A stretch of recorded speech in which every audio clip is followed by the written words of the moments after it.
Welcome back. We are joined again by Alastair Crooke, a former British diplomat and expert on the Middle East, and I would highly advise to read his Substack, a Conflicts Forum, and I've left a link in the description.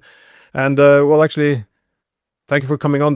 What I want to discuss with you is actually, some of the articles you've been writing, as I really want to unpack what is happening now in East Asia, because the war on Iran, it appears to be, a real powder keg. That is, the war is widening, it's expanding, with many of the conflicts being quite interconnected. We see, of course, Iran, Israel, the Saudi-Yemen component. We see now attacks on Saudi oil from Iraq. We have a possible conflict now between Iraq and Kuwait, crisis in Lebanon, Syria, possibly regime change in Bahrain. One looks that it could even be a possible Iran-Ukraine component now, as we see Iran might even start to strike EU energy projects across the Middle East, because they see Zelensky as being managed by the West. So, in short, the US appears to have started something that will be very difficult to put back together. I was just wondering, how are you reading this situation in terms of this, I guess, spiraling out of control? Well, you've hit the nail on the head. I mean, it's mildly on flame at the moment, but it is on flame throughout the region. And Trump and his attack on Iran is responsible for this upsurge in, if you like, conflicts and destabilizing. They are, as you say, all interlinked, but they also all have separate agendas.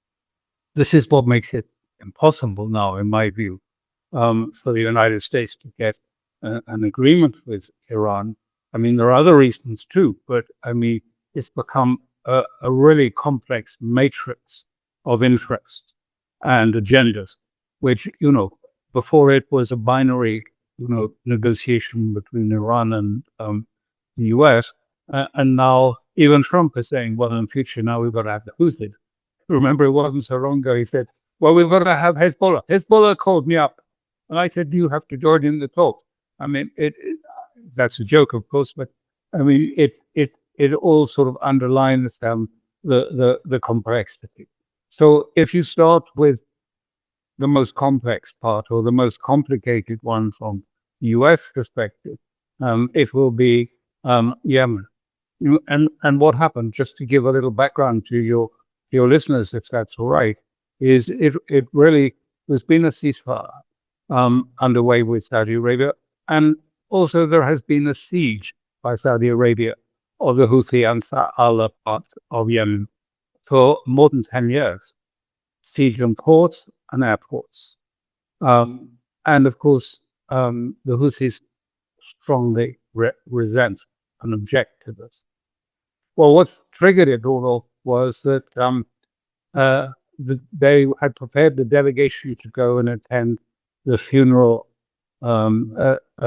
commemorations for the assassinated supreme leader in Iran, and were invited. And the Iranians sent a civil airliner to Sana Airport, were sending a civil airliner to Sana Airport to collect the delegation to go and attend the funeral.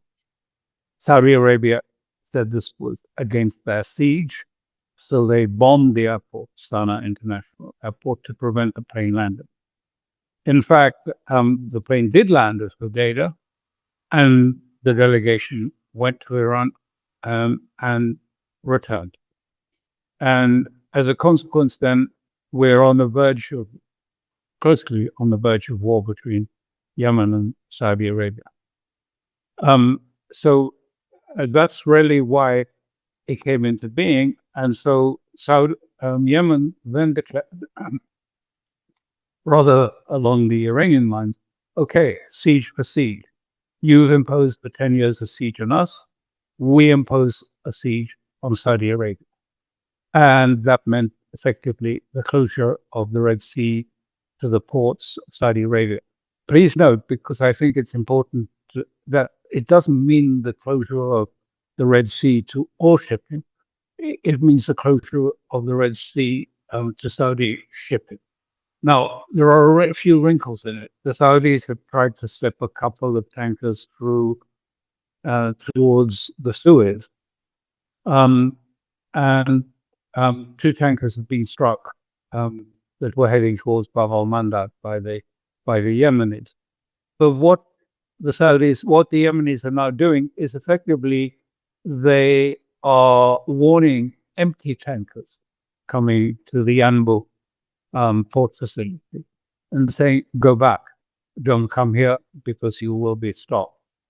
So this is a major affair. The total oil passage through that Yanbu facility, I think, was something between 6 and 7 million barrels a day. And that certainly will no longer be flowing into the Western market. And that has been much exacerbated by the attack on the Giza refinery, the Aramco refinery close to the Red Sea in Saudi Arabia. Now, this is not just any refinery attack. I'm saying that because we're so used to, in the Russian context, there'll be reports that there's been another attack on the Russian refinery and lots of black smoke. And then when we look at it more closely, we find, the damage was repaired in a few hours and it's back in operation. With the Jisha refinery, first of all, it's not just the refinery. It is the refinery. It is an all singing, all dancing, does everything refinery that is the most modern in the world, apparently. But it not just, distills oil products, it does a lot more, and it is burning, and it is still burning, and it is burnt, really burnt. So when you look at this, the Saudi oil loss, if you take it all together, is probably about getting on for maybe 20% of the oil that was passing through the Red Sea. You add that to the Hormuz amount, which is much more. It varies from day to day, but is probably about another 22% of world oil supply. You're talking about a big hit to the world oil supply, a really big hit. And what is so strange is, the Saudis have said nothing. If you read the European press, which you perhaps have done, if you find a reference to this, it's rare indeed. It's just almost as if it's pushed off the news agenda. 2 pictures of something burning, but no sort of context given to it, no sort of sense. And in fact, the whole of Europe is really in this strange sort of environment, psychological environment, where, they don't, there's no mention of it in the press, very little. Europeans have not been sort of prepared or briefed that, a crisis could come. For the first time today, there was a few comments saying, well, clearly this winter there is going to be a gas crisis. But in terms of diesel, in terms of gasoline and other things that go from the Middle East, almost nothing. So, this is obviously a strategy, not to frighten people, and really fingers crossed that enough could be drained out as the strategic petroleum reserve in America, just to keep through and to pass through this awkward period. But even there, now unpleasant things coming out that actually the Americans, the strategic limit for drawing on the reserve, the absolute minimum set by the military authorities, I think 250 million barrels, they're well below that, and they're still drawing down on it. And they now trying to manipulate the markets by saying, look, it's all right, we can go down perhaps even as much as 70 million barrels per day, draw on it from this. And the experts are saying, it's not just one single, supply of oil reserves. it's lots of caverns and the structures, and we've got different grades of oil in different caverns, and it's much more complex. And that many of these caverns are likely to collapse if you like, the oil is taken out, the pressures will then push in the sides inevitably because the oil was stabilizing. And then many of these caverns are in danger of collapse. Anyway, all this has been ignored in the interest of keeping markets content, keeping the price of oil a little bit down from its 100%. So that's a major element in this goal.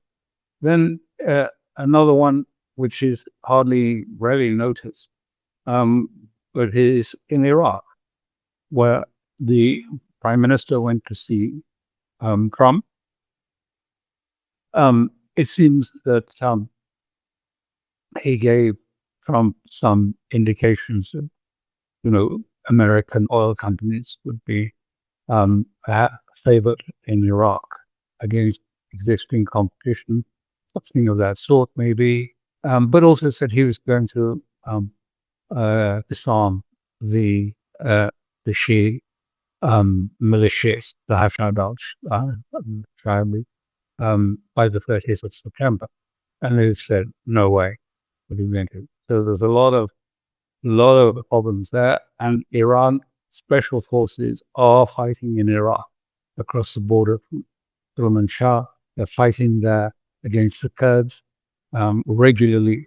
Iranian special forces have gone in and assassinated 7 or 8 leaders of the Kurdish militia there, and they've bombed them and they've attacked their supplies and supply lines. So Iraq is in a state of some disruption. I always say that. It might be yet worse.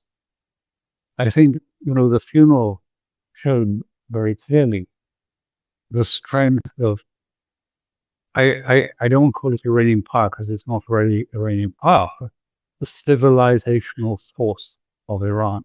I mean, millions turned out, of course, at Kabul, but also at Qom and even Isfahan. So, I mean, we had, 15 million or so turn out for these funerals. Many of them walked there to these funeral arrangements. I mean, it was extraordinary, the outpouring. And Iraq is a Shia country. And the supreme leader in Iran was the Mahdi, that is the guide, the source of emulation for many, not most, of the Shia in Iraq. So it was their religious leader that was killed, as well as Iran's religious leader that was killed by the Americans. And so it's not in a very stable situation if they try and disarm. America is trying to force the disarmament in Iraq, trying to force the disarmament of Hezbollah in Lebanon, and thinking to use Syria somehow to this end, that the Syrian militia will come down and attack some of the Shia villages on the borders between Lebanon and Syria. I don't know whether that will happen. I have rather some doubts about it. But Turkey, too, is in a state of uncertainty. Although Turkey says it supports the idea of, or at least not that's wrong. Actually, I think Turkey, Erdogan says he doesn't oppose a negative. The doesn't oppose Syria being involved in Lebanon, but he's clearly got misgivings, and he's introducing radar and other aspects in Syria right down to Damascus. And the Israelis are threatening him with war and saying, we won't allow that. So we have that. And the other thing, which is, again, barely covered in European press, is what's happening in West Bank. There is a clear attempt by Smotrich and Ben Gvir and the messianic component, the national religious, and the others not the Hasidic. The other, the messianic element of Likud and the government, to create a crisis for the elections in October. The Ben Gvir and Smotrich seem to believe that this crisis will allow them to get rid of the Arabs from the West Bank and take it and introduce settlements, more settlements, both there and in Gaza. And so the West Bank is poised for a really difficult period. It's already happening. There's almost civil war taking place in parts of the West Bank. And so it could get a lot worse. That is also a problem. And Gaza, they're about to put the Gaza population into these controlled, fenced, safe area concentration camps, effectively, in Gaza. So everything is boiling, as Netanyahu said so to meet Trump tomorrow in Washington. Well, thanks for unpacking that, because they are. It is getting not just boiling over, but it's getting awfully complicated as well. But Trump, he was making these comments that because he has to respond somehow to the lack of progress in Iran. So will he escalate, de-escalate? It's always unclear what he's going to do. He made the point he was going to open the gates of hell, which suggests a dramatic escalation. And indeed, you do see some movement of these refueler tankers, and again, the U.S. isn't pulling back.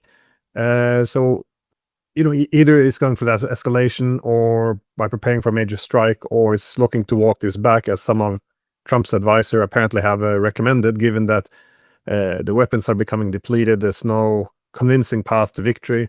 But if the U.S. decides to go for a huge strike against Iran now, what is the chance of Israel joining in? Because the Israelis appears again to have sit this one out, this new round on the war on Iran. But to what extent do you think Netanyahu wants to bring Israel back into this war?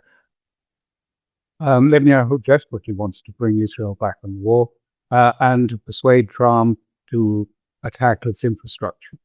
I suspect he's going to say, we have new intelligence to suggest the Iranians are proceeding with their nuclear program. I mean, it happens regularly all the time. I just amazed that Washington falls for it. But anyway, he's probably going to say that, and he wants the infrastructure. It seems like what brought it to an end was that Brad Cooper, who's in charge, the commander of CENTCOM, was pretty adamant in saying, look, just going on bombing around Hormuz, you're not going to change the Iranian position on negotiations or anything else. It's actually only wasting our very rapidly depleting weapons supplies, really reducing them rapidly. And then, I mean, if you take that off the table, then what have you got left? What you've got left is Pickaxe Mountain, which Israel says I'm not sure if they have really any intelligence or anyone has any idea where this 430 kilograms of 60% enriched uranium is. It was at Fordo, it seems, on the 12th of June, when Trump bombed Fordo and other Iranian nuclear facilities. I think it's unlikely it's Fordo. Pickaxe could be where it is, because Pickaxe is deeper and more structurally stronger than any of the other sites. But no one, I think, knows. And I don't really believe that they have solid intelligence on this. I may be wrong, but I just don't believe it.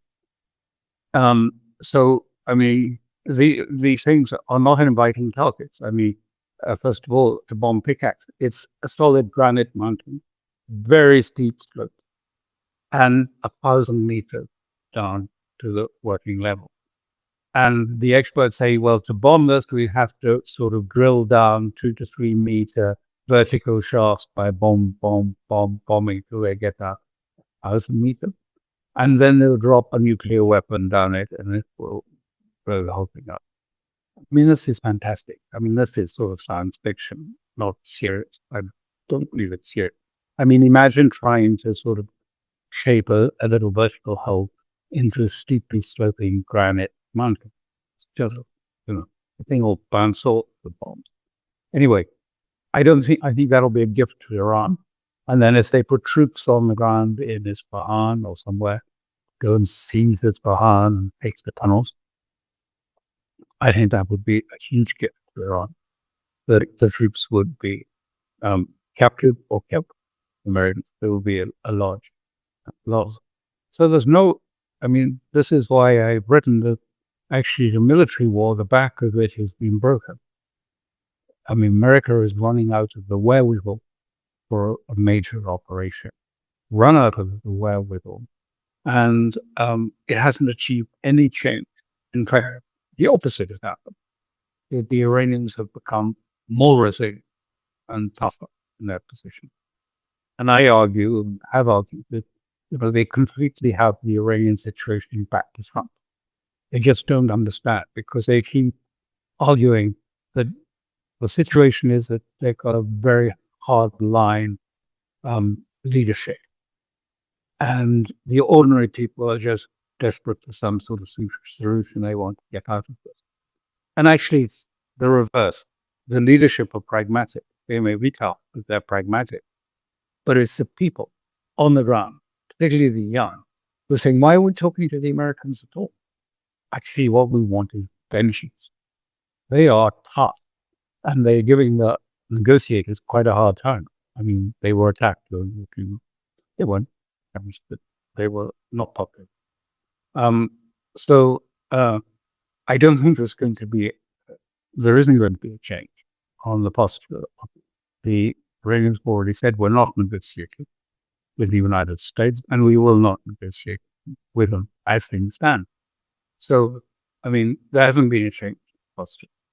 So we wait and see what Netanyahu comes. And as I say, I think what he is going to go and say is you need to restart the war, and you need to attack infrastructure.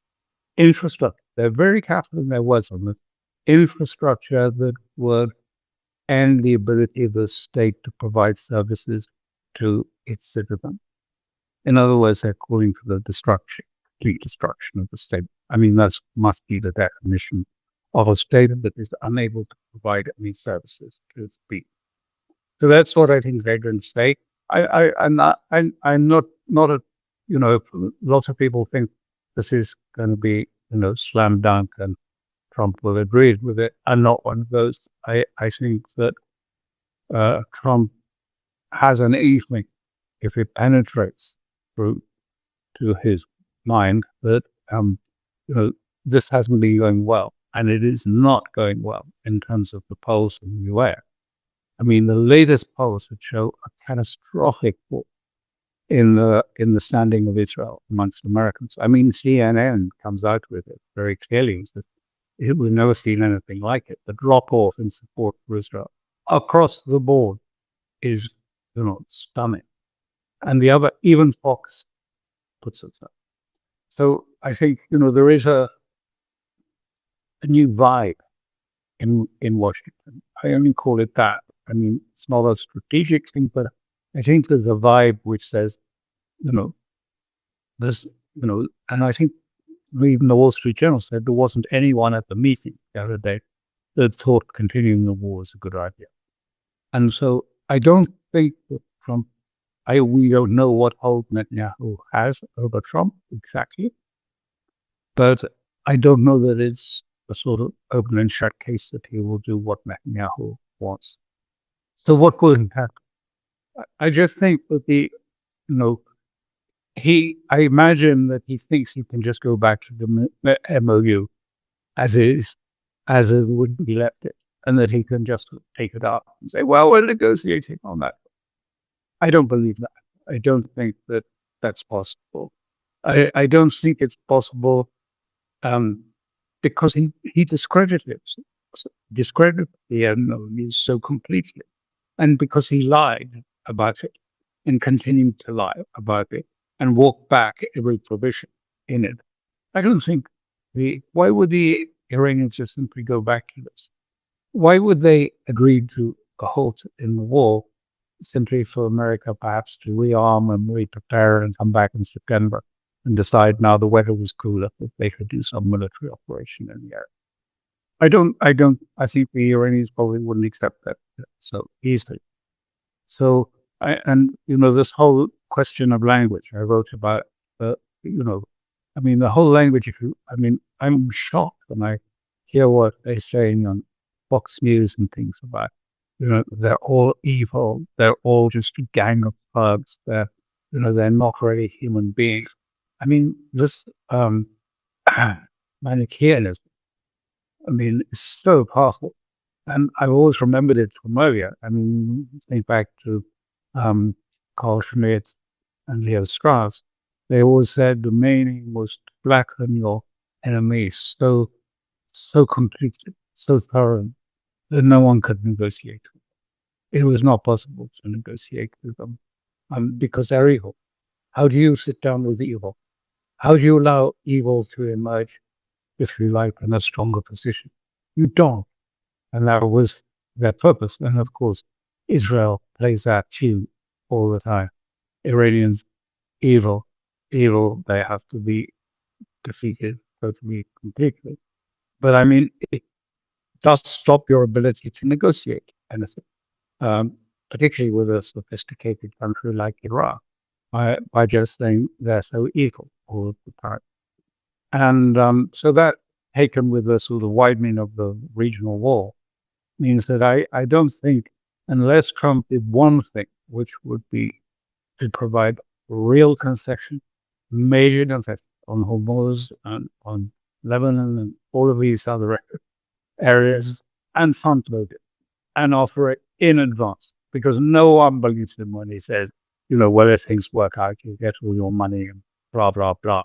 No one believes that, either in Russia, China, or in Iran anymore. The American ability to negotiate in the old-fashioned diplomatic idea of business, I think, is gone. We're in a new era. Everyone knows he doesn't pay any attention to laws or international law or norms or Congress, so he does what he wants. And so he's made clear his animus towards Iran and everything Iran stands for. So why would you negotiate? So I don't honestly know what he's going to do in those circumstances. He beyond unpredictable. He's not altogether there. So we have to wait and see. I'll be there tomorrow, and then we may learn a little more. Yeah, I often cite the work of Walter Lippmann on propaganda to because he tended to focus a lot on this framing of good versus evil. He made a point that it was a great way of mobilizing the public and resources for war. But once it was time to embrace a workable peace, it essentially made it impossible, because once you portray your opponent as pure evil, how can you possibly make compromise? How can you see things from their position? You can't put yourself in the shoes of evil. So this was his main concern, looking back at World War I, the Bolshevik Revolution, and the Russian Civil War. This was essentially the conclusion in most of these wars: the danger of portraying your opponent as being this pure evil. Unfortunately, we do it with Iran, the Russians, and I think this kind of propaganda, it's coming back to harm us when it's time to make peace. I would just, if I just quickly intervene, I think this is really an important question. Michael Vlahos has looked at one. But my question is, when did this occur?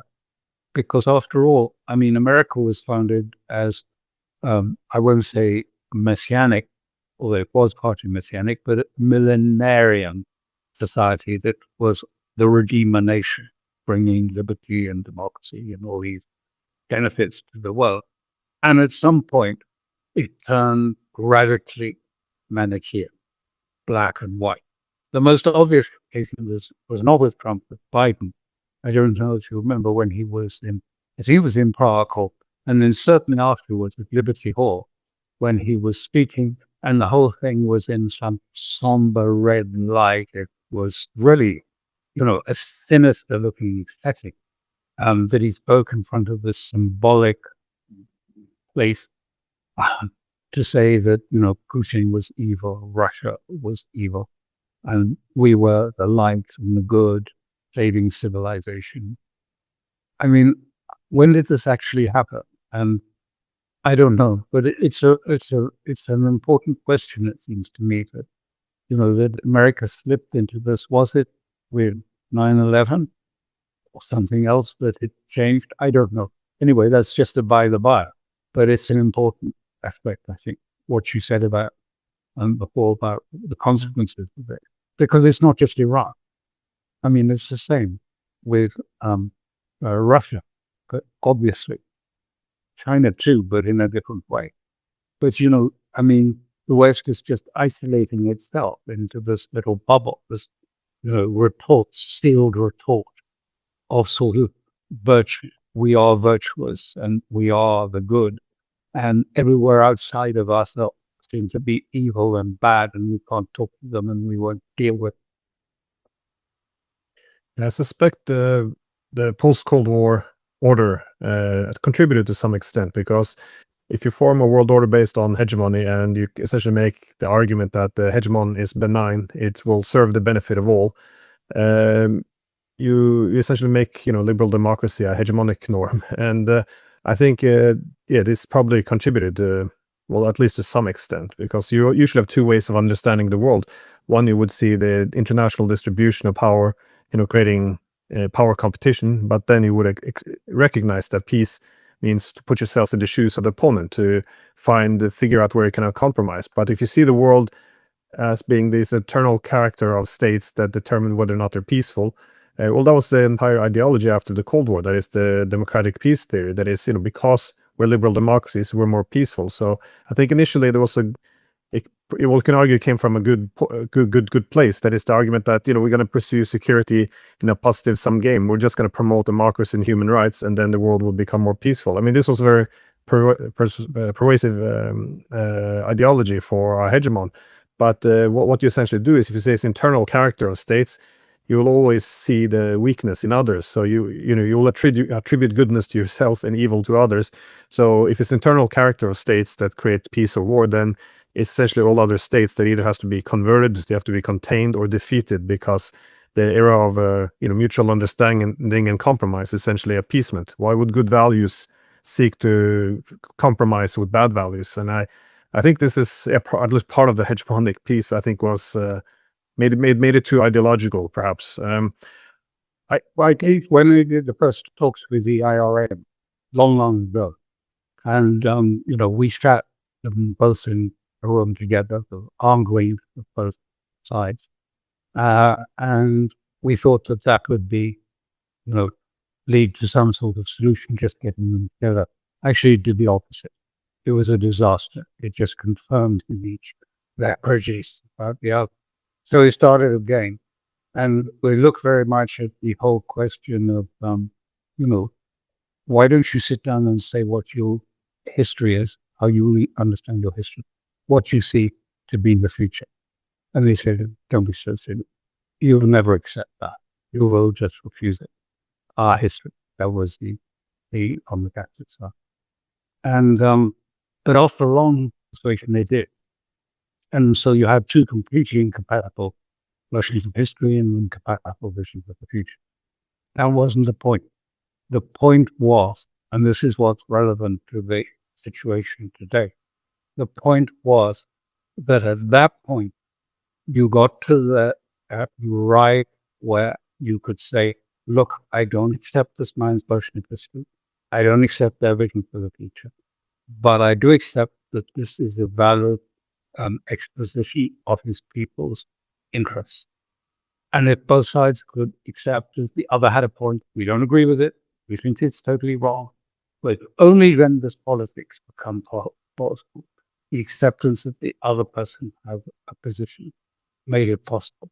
If you don't accept that the other person has a position, that they're just evil, then politics doesn't become possible.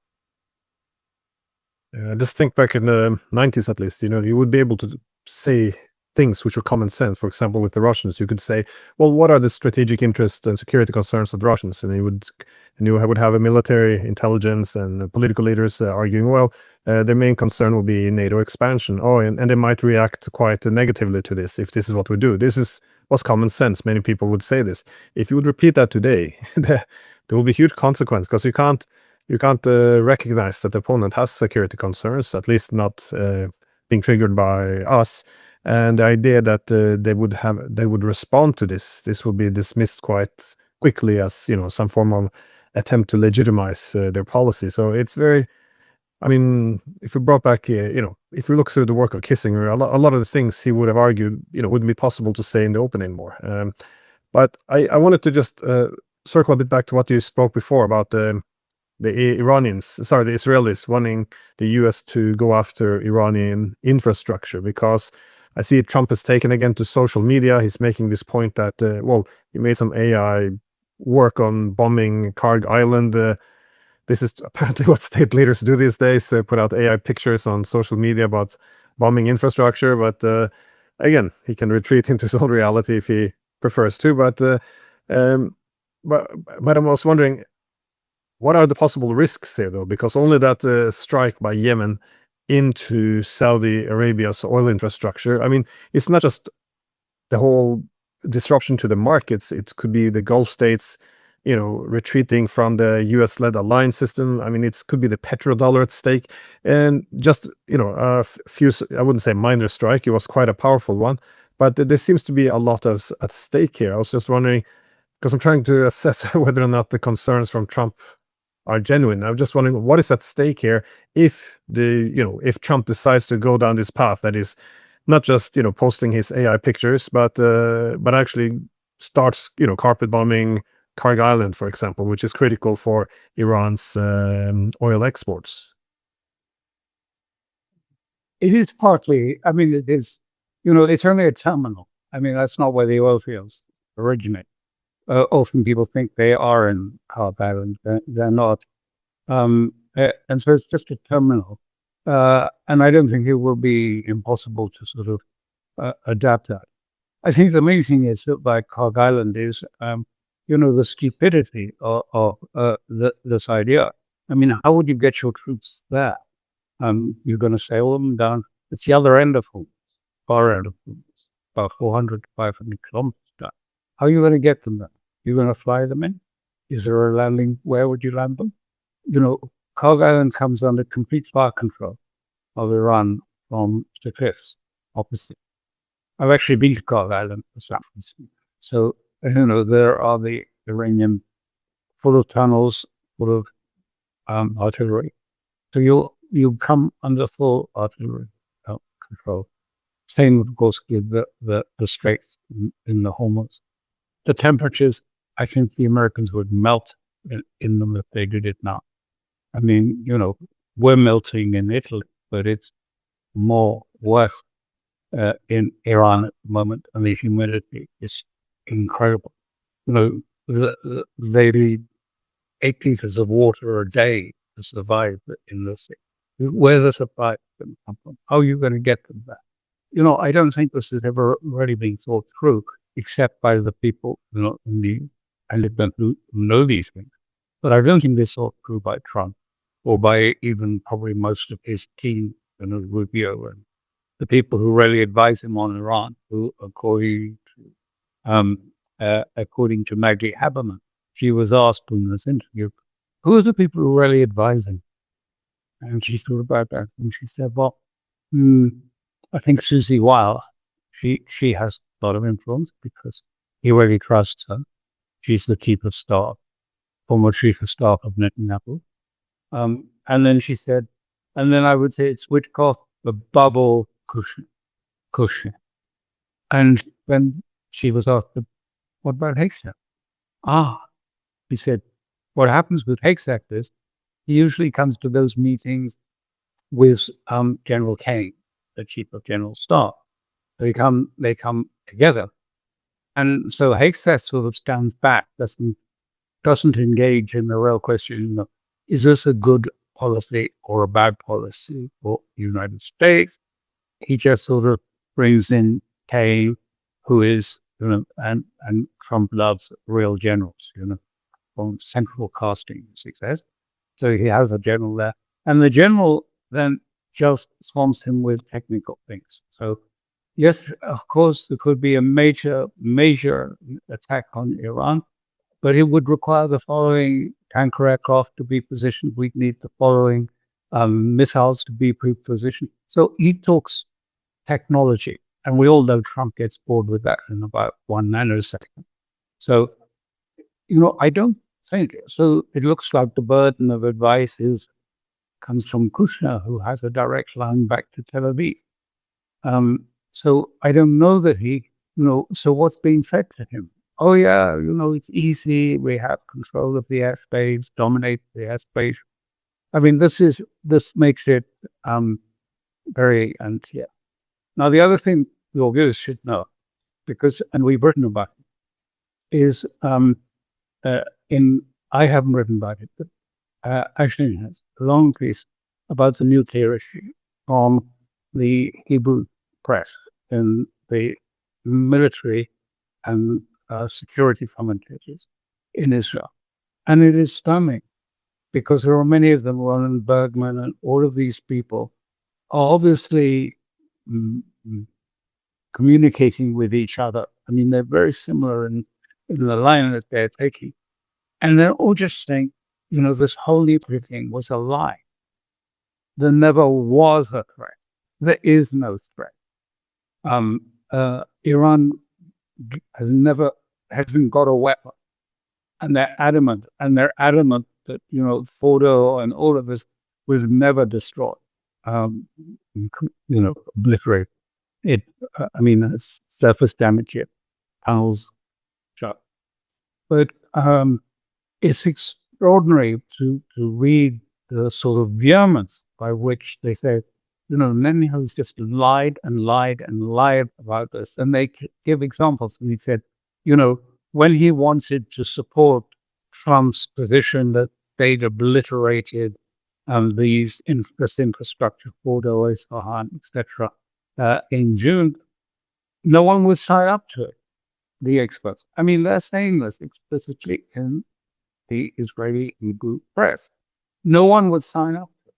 And finally, Netanyahu was the only people he could find was the Atomic Energy Commission, and saying, will you sign up to it if it's been obliterated? And they said no.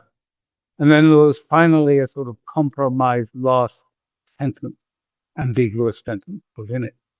And they used this to say, yes, this was a productive, raid, and it set their facility back. But the uniform language, I really think this document that you put together is so important, and it should be seen and read by, the people in Washington that are giving advice on these things, because these are the experts on it in Israel, and this is what they are saying. And I'm sure Gabbard, if she was still in office, Tulsi Gabbard, the former national security, what she calls herself, she's the national intelligence coordinator. It would have been a great interest for her to see this. And I don't think this is picked up in Washington. Netanyahu's on his own and he's making these comments. And I'm sure he's going to repeat them tomorrow in Washington. Oh, yes, it's moving towards a new, they're restarting the program. We've got new intelligence that shows that. And all uniformly, the experts in Israel are saying, this is BS, not true. Have a look at it if you've got time. It's on the web, it's on the Substack about the nuclear, but you can read all of it, who's saying what, and go your own conclusion. But it's pretty devastating that this whole thing is totally a setup. And largely, and we're just waiting now for the next chapter of the setup to be unfolded in Washington. But, will Washington Will Rubio and others sort of dig this or bother to read anything like this? I don't know. Who knows? Well, the threat of nuclear proliferation or humanitarian issues, it's always a good way of selling a war. The problem is once you solve the war, it's becoming difficult to walk this back. Anyway, it just seems like the United States, it's, well, at least Trump has painted himself in a corner here because, well, going after the infrastructure is going to be problematic. A ground invasion, as you said, will come to supply and support. I don't see any good story here for what the victory could actually look like. On the other hand, it's now diplomacy is also going to become increasingly difficult because, yeah, as you said before, why would Iran even talk to the United States anymore? At least, if I was Iranian, I would demand a buy-in that is something immediate they have to hand over, for example, unfreeze some money or something, just so there's some cost at keep abandoning the diplomacy all the time, because handing over this escalation control to the Americans, allowing them to decide when to start bombing, when it should stop, all of this is very dangerous for the Iranians. That is, if the US thinks it can just, well, turn off the war whenever it wants, it's going to go into war with a much greater ease. So I think, anyways, I think the US put itself in a very difficult spot now. Do you have any final thoughts before we wrap up? Yeah, that you are absolutely right about this. They have escalatory control in Iran now, and they're not about to sort of give it up and allow the United States to say, okay, now is a period of ceasefire where we all rearm. Now we'll go back to war. Now we'll have a ceasefire. Now we'll go back to war.